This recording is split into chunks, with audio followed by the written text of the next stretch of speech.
श्रीमती आनंदीबेन पटेल जी, राज्य के लोकप्रिय और यशस्वी मुख्यमंत्री श्रीमान योगी आदित्यनाथ जी, यूपी सरकार के अन्य मंत्रीगण, संसद में मेरे अन्य सहयोगी, विधायकगण और मेरे प्यारे भाई और बहनों, अपने पराक्रम से मातृभूमि का मान बढ़ाने वाले राष्ट्र नायक महाराजा सुहेलदेव की जन्मभूमि और ऋषि मुनियों ने जहां तप किया, बहराइच की ऐसी पावन धरा को मैं आदरपूर्वक नमन करता हूं। वसंत पंचमी की आप सभी को, संपूर्ण देश को बहुत बहुत मंगल कामनाएं। मां सरस्वती भारत के ज्ञान विज्ञान को और समृद्ध करें। आज का दिन विद्या आरंभ और अक्षर ज्ञान के लिए बहुत शुभ दिन माना जाता है। हमारे यहां कहा गया है, सरस्वती महाभागे विद्ये कमल लोचने, विद्या रूपे विशालक्षी विद्याम देहि नमोस्तुते। अर्थात, हे महाभाग्यवती ज्ञान रूपा, कमल के समान विशाल नेत्र वाली ज्ञानदात्री सरस्वती, मुझको विद्या दीजिए, मैं आपको नमन करता हूं। भारत की मानवता की सेवा के लिए रिसर्च और इनोवेशन में जुटे, राष्ट्र निर्माण में जुटे हर देशवासी को मां सरस्वती का आशीर्वाद मिले, उन्हें सफलता मिले, यही हम सभी की प्रार्थना है। भाइयों और बहनों, रामचरित मानस में गोस्वामी तुलसीदास जी कहते हैं, ऋतु बसंत बह त्रिविध बयारी, यानी वसंत ऋतु में शीतल, मंद, सुगंध ऐसी 3 प्रकार की हवा बह रही है। इसी हवा, इसी मौसम में खेत, खलिहान, बाग, बगान से लेकर जीवन का हर हिस्सा आनंदित हो रहा है। वाकई हम जिस तरफ देखें तो फूलों की बहार है। हर जीव वसंत ऋतु के स्वागत में खड़ा है। ये वसंत महामारी की निराशा को पीछे छोड़कर आगे बढ़ते भारत के लिए नई उम्मीद, नई उमंग लेकर आया है। इस उल्लास में भारतीयता, हमारी संस्कृति, हमारे संस्कारों के लिए ढाल बनकर खड़े होने वाले महानायक महाराजा सुहेलदेव जी का जन्मोत्सव हमारी खुशियों को और बढ़ा रहा है। साथियों, मुझे करीब 2 साल पहले गाजीपुर में महाराजा सुहेलदेव की स्मृति में डाक टिकट जारी करने का अवसर मिला था। आज बहराइच में उनके भव्य स्मारक के शिलान्यास का सौभाग्य मिला है। ये आधुनिक और भव्य स्मारक ऐतिहासिक चित्तौरा झील का विकास बहराइच पर महाराजा सुहेलदेव के आशीर्वाद को बढ़ाएगा आने वाली पीढ़ियों को भी प्रेरित करेगा। साथियों, आज महाराजा सुहेलदेव के नाम पर बनाए गए मेडिकल कॉलेज को एक नया और भव्य भवन भी मिला है। बहराइच जैसे विकास के लिए आकांक्षी जिले में स्वास्थ्य सुविधाएं बढ़ना यहां के लोगों के जीवन को आसान बनाएगा। इसका लाभ आसपास के श्रावस्ती, बलरामपुर, सिद्धार्थनगर को तो होगा ही, नेपाल से आने वाले मरीजों को भी ये मदद करेगा। भाइयों और बहनों, भारत का इतिहास सिर्फ वो नहीं है जो देश को गुलाम बनाने वालों, गुलामी की मानसिकता के साथ इतिहास लिखने वालों ने लिखा।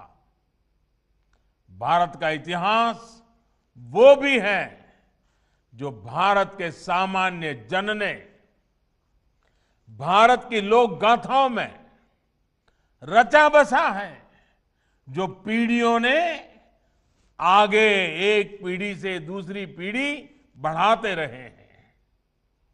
आज जब भारत अपनी आजादी के 75वें वर्ष में प्रवेश कर रहा है, तो ऐसे महापुरुषों का योगदान, उनका त्याग, उनकी तपस्या, उनका संघर्ष, उनकी वीरता, उनकी शहादत, इन सब बातों का स्मरण करना, उनको आदरपूर्वक नमन करना, उनसे प्रेरणा पाना, इससे बड़ा कोई अवसर नहीं हो सकता है। ये दुर्भाग्य है कि भारत और भारतीयता की रक्षा के लिए जिन्होंने जीवन समर्पित कर दिया, ऐसे अनेक नायक नायिकाओं को वो स्थान नहीं दिया गया जिसके वो हकदार थे।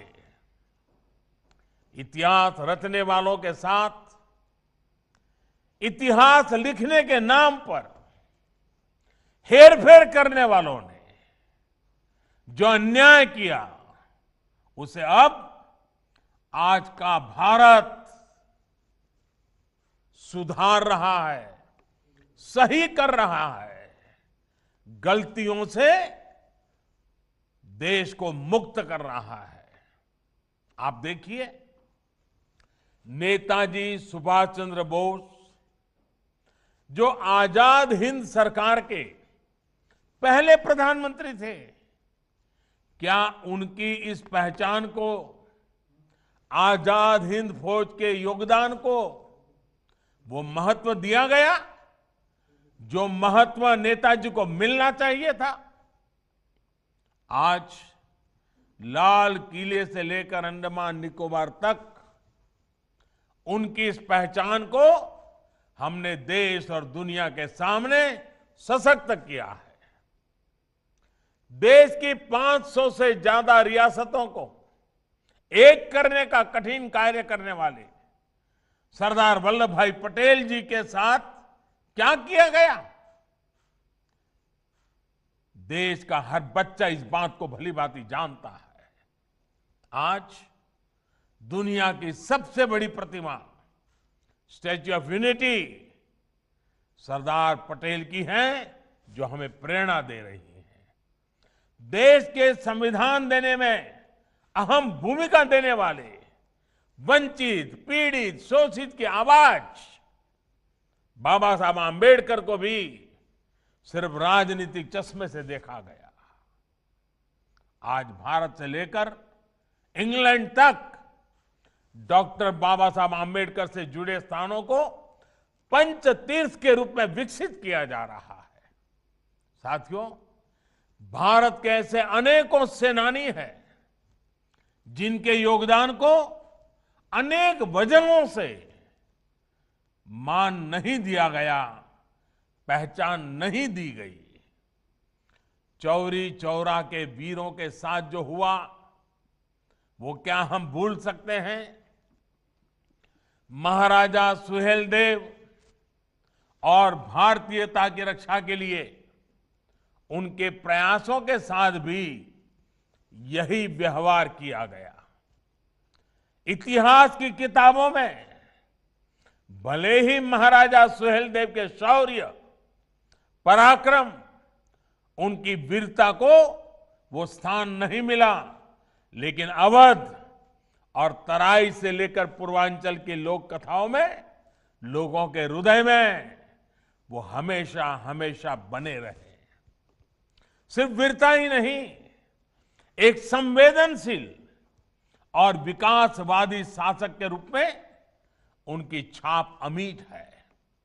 अपने शासनकाल में जिस प्रकार उन्होंने बेहतर रास्तों के लिए, पोखरों तालाबों के लिए, बाग बगीचों और शिक्षा के क्षेत्र में काम जो किया वो अभूतपूर्व था।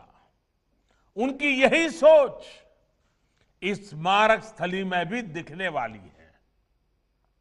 साथियों, पर्यटक महाराजा सुहेलदेव जी के जीवन से प्रेरित हो सके, इसके लिए उनकी 40 फीट की कांस्य प्रतिमा स्थापित होगी। यहां पर बनने वाले संग्रहालय में महाराजा सुहेलदेव से जुड़ी ऐतिहासिक जानकारियां होगी। इसके भीतर की और आसपास की सड़कों का चौड़ीकरण किया जाएगा। बच्चों के लिए पार्क बनेगा, सभागार होगा, पर्यटकों के लिए आवास गृह, पार्किंग, कैफेटेरिया जैसी अनेक सुविधाओं का निर्माण होगा। इसके साथ साथ जो स्थानीय शिल्पकार है, कलाकार है, वो अपना सामान यहां आसानी से बेच पाए, इसके लिए दुकानों का निर्माण किया जाएगा। इसी तरह चित्तौरा झील पर घाट और सीढ़ियों के निर्माण और सुंदरीकरण से इस ऐतिहासिक झील का महत्व और बढ़ जाएगा। ये सारे प्रयास बहराइच की सुंदरता ही नहीं, सिर्फ सुंदरता बढ़ाएंगे ऐसा नहीं, बल्कि यहां आने वाले पर्यटकों की संख्या में भी वृद्धि करेंगे। मरी मैया की कृपा से ये कार्य जल्द पूरे होंगे। भाइयों और बहनों, बीते कुछ सालों में देश भर में इतिहास, आस्था, अध्यात्म, संस्कृति से जुड़े जितने भी स्मारकों का निर्माण किया जा रहा है, उनका बहुत बड़ा लक्ष्य पर्यटन को बढ़ावा देने का भी है। उत्तर प्रदेश तो पर्यटन और तीर्थाटन दोनों के मामले में समृद्ध भी है और इसकी क्षमताएं भी अपार है। चाहे वह भगवान राम का जन्म स्थान हो या कृष्ण का वृंदावन हो, भगवान बुद्ध का सारनाथ हो या फिर काशी विश्वनाथ, संत कबीर का मगहर धाम या वाराणसी में संत रविदास की जन्मस्थली का आधुनिकीकरण, पूरे प्रदेश में बड़े पैमाने पर काम चल रहा है। इनके विकास के लिए भगवान राम, श्री कृष्ण और बुद्ध के जीवन से संबंधित स्थलों जैसे अयोध्या, चित्रकूट, मथुरा, वृंदावन, गोवर्धन, कुशीनगर, श्रावस्ती आदि तीर्थ स्थलों पर रामायण सर्किट, आध्यात्मिक सर्किट, बौद्ध सर्किट, ऐसे अनगिनत सर्किट, इसका विकास किया जा रहा है। भाइयों और बहनों, बीते कुछ वर्षों में जो प्रयास हुए हैं, उनका प्रभाव भी नजर आने लगा है।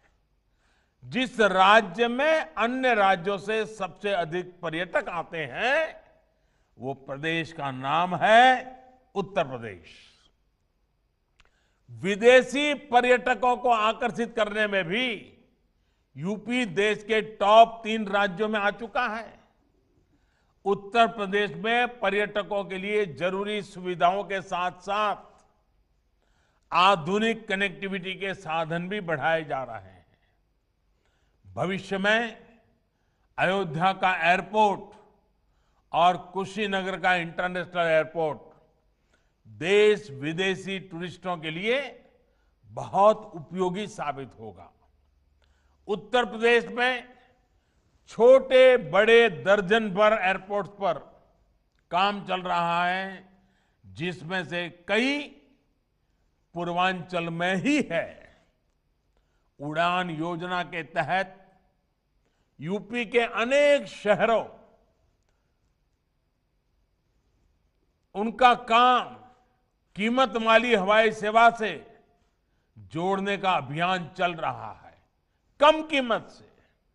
इसके अलावा Purvanchal expressway, Bundelkhand expressway, Ganga expressway, Gorakhpur link expressway, Ballia link expressway, ऐसी आधुनिक और चौड़ी सड़कें पूरे यूपी में बनाई जा रही हैं। और ये तो एक तरह से आधुनिक यूपी के आधुनिक इंफ्रास्ट्रक्चर की शुरुआत है। एयर और रोड कनेक्टिविटी के अलावा यूपी को रेल कनेक्टिविटी भी आज आधुनिक हो रही है। यूपी 2 बड़े डेडिकेटेड फ्रेट कॉरिडोर का जंक्शन है। हाल ही में ही ईस्टर्न डेडिकेटेड फ्रेट कॉरिडोर के एक बड़े हिस्से का लोकार्पण यूपी में ही किया गया है। यूपी में जिस प्रकार आज आधुनिक इंफ्रास्ट्रक्चर पर काम चल रहा है, उससे उत्तर प्रदेश में उद्योग लगाने के लिए देश और दुनिया के निवेशक प्रोत्साहित है। इससे यहां नए उद्योगों के लिए तो बेहतर अवसर बन ही रहे हैं, यहां के युवाओं को रोजगार के नए अवसर भी उपलब्ध हो रहे हैं। साथियों, कोरोना काल में जिस प्रकार से उत्तर प्रदेश से काम हुआ है, वो बहुत ही महत्वपूर्ण है। कल्पना करिए, अगर यूपी में हालत बिगड़ते तो राष्ट्रीय अंतर्राष्ट्रीय स्तर पर किस तरह की बातें की जाती। लेकिन योगी जी की सरकार ने, योगी जी की पूरी टीम ने बेहतरीन तरीके से स्थिति को संभाल करके दिखा दिया। यूपी न सिर्फ ज्यादा से ज्यादा लोगों का जीवन बचाने में सफल रहा, बल्कि बाहर से लौटे श्रमिकों को रोजगार देने में भी यूपी ने प्रशंसनीय काम किया है। भाइयों और बहनों, कोरोना के खिलाफ यूपी की लड़ाई में पिछले 3-4 वर्षों में किए गए कार्यों का बहुत योगदान रहा है। पूर्वांचल को दशकों तक परेशान करने वाली दिमागी बुखार का प्रभाव यूपी ने बहुत कम करके दिखाया है। यूपी में 2014 तक 14 मेडिकल कॉलेज थे, जो आज बढ़कर 24 हो चुके हैं। साथ ही गोरखपुर और बरेली में एम्स का भी काम चल रहा है।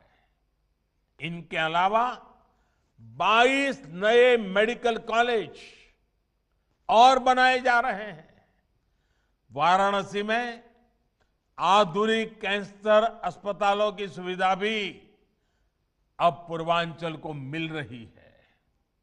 यूपी जल जीवन मिशन यानी हर घर जल पहुंचाने के लिए भी प्रशंसनीय कार्य कर रहा है। जब शुद्ध पीने का पानी घर घर पहुंचेगा तो इससे अनेक बीमारियां वैसे ही कम हो जाएगी। भाइयों और बहनों, उत्तर प्रदेश में बेहतर होती बिजली, पानी, सड़क और स्वास्थ्य की सुविधाओं का सीधा लाभ गांव गरीब और किसान को हो रहा है। विशेष तौर पर छोटे किसान जिसके पास बहुत कम जमीन होती है, वो इन योजनाओं के बहुत बड़े लाभार्थी हैं। उत्तर प्रदेश के ऐसे लगभग 2.5 करोड़ किसान परिवारों के बैंक खाते में पीएम किसान सम्मान निधि के माध्यम से सीधे पैसे जमा किए जा चुके हैं। ये वो किसान परिवार हैं जो कभी बिजली का बिल या खाद की बोरी खरीदने के लिए भी दूसरों से कर्ज लेने के लिए मजबूर थे, लेकिन ऐसे छोटे किसानों को हमारी सरकार ने 27,000 करोड़ रुपए से अधिक सीधे ट्रांसफर कर दिए हैं, उनके खाते में जमा कर दिए हैं।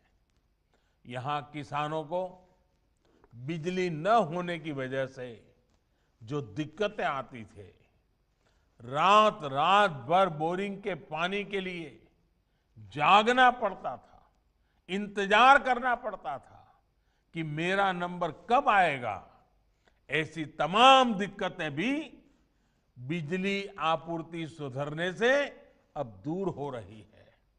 साथियों, देश की जनसंख्या बढ़ने के साथ खेती की जमीन छोटी से छोटी होती जा रही है। इसलिए देश में किसान उत्पादक संघों का निर्माण बहुत आवश्यक है। आज सरकार छोटे किसानों के हजारों किसान उत्पादक संघ यानी एफपीओज बना रही है। 1-2 बीघा के 500 किसान परिवार जब संगठित होकर बाजार में उतरेंगे तो वो 500,000 बीघा के किसान से भी ज्यादा ताकतवर होंगे। इसी प्रकार किसान रेल के माध्यम से सब्जियां, फल, दूध, मछली और ऐसे अनेक व्यवसायों से जुड़े छोटे किसानों को अब बड़े बाजारों से जोड़ रहा है। जो नए कृषि सुधार किए गए हैं, इनका लाभ भी छोटे और सीमांत किसानों को सबसे अधिक होगा। उत्तर प्रदेश में इन नए कानूनों के बनने के बाद जगह जगह से किसानों के बेहतर अनुभव सामने आने में भी लगे हैं। इन कृषि कानूनों को लेकर भांति भांति का प्रचार करने की कोशिश की गई। ये पूरे देश ने देखा है कि जिन्होंने देश के कृषि बाजार में विदेशी कंपनियों को बुलाने के लिए कानून बनाया, वो आज देसी कंपनियों के नाम पर किसानों को डरा रहे हैं। साथियों, राजनीति के लिए झूठ और अपप्रचार की ये पोल अब स्वयं किसान खोल रहे हैं। नए कानूनों के लागू होने के बावजूद यूपी में इस बार पिछले साल की तुलना में 2 गुने किसानों का धान खरीदा गया। इस बार करीब 65 लाख मैट्रिक टन की खरीद यूपी में हो चुकी है, जो बीते साल की तुलना में लगभग 2 गुनी है। यही नहीं, योगी जी की सरकार गन्ना किसानों तक भी बीते सालों में 1 लाख करोड़ रुपए से अधिक पहुंचा चुकी है। कोरोना काल में भी गन्ना किसानों को दिक्कत ना आए, इसके लिए हर संभव मदद दी गई है। चीनी मिले किसानों को भुगतान कर पाए, इसके लिए केंद्र ने भी हजारों करोड़ रुपए राज्य सरकारों को दिए हैं। गन्ना किसानों का भुगतान समय पर होता रहे, इसके लिए योगी जी की सरकार के प्रयास जारी है। भाइयों और बहनों, सरकार की ये हर संभव कोशिश है कि गांव और किसान का जीवन बेहतर हो। किसान को, गांव में रहने वाले गरीब को परेशानी ना हो, उसको अपने मकान पर अवैध कब्जे की आशंका से मुक्ति मिले, इसके लिए स्वामित्व योजना भी आज पूरे उत्तर प्रदेश में चलाई जा रही है। इस योजना के तहत आज तक यूपी के करीब 50 जिलों में ड्रोन के माध्यम से सर्वे चल रहा है। लगभग 12,000 गांवों में ड्रोन सर्वे का काम पूरा हो चुका है और अभी तक 2 लाख से ज्यादा परिवारों को प्रॉपर्टी कार्ड यानी घरौनी मिल चुका है। यानी ये परिवार अब हर प्रकार की आशंका से मुक्त हो चुके हैं। साथियों, आज गांव का गरीब किसान देख रहा है कि उसके छोटे से घर को बचाने के लिए, उसकी जमीन को बचाने के लिए पहली बार कोई सरकार इतनी बड़ी योजना चला रही है। इतना बड़ा रक्षा कवच हर गरीब को, हर किसान को, हर ग्रामवासी को दे रहा है। इसलिए जब कोई कृषि सुधारों के माध्यम से किसानों की जमीन छीन जाने का झूठ फैलाता है तो उस पर कोई कैसे विश्वास कर सकता है। हमारा लक्ष्य देश के हर नागरिक को समर्थ बनाने का है।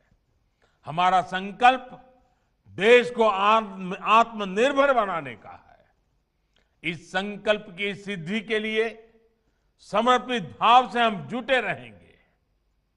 मैं रामचरितमानस की एक चौपाई से ही अपनी बात समाप्त करूंगा। रामचरितमानस में कहा गया है, प्रबीसी नगर कीजे सब काजा, प्रबीसी नगर कीजे सब काजा, हृदय राखी कौशलपुर राजा। भावार्थ ये कि हृदय में भगवान राम का नाम धारण करके हम जो भी कार्य करेंगे उसमें निश्चित सफलता मिलेगी ही। एक बार फिर महाराजा सुहेलदेव जी को नमन करते हुए आपको इन नई सुविधाओं के लिए बहुत बहुत बधाई देते हुए योगी जी और उनकी पूरी टीम का अभिनंदन करते हुए बहुत बहुत धन्यवाद। बहुत बहुत धन्यवाद और आभार माननीय प्रधानमंत्री जी। आपका हम हृदय से आभार व्यक्त करते हैं कि आपने अपनी गरिमामयी उपस्थिति से इस कार्यक्रम में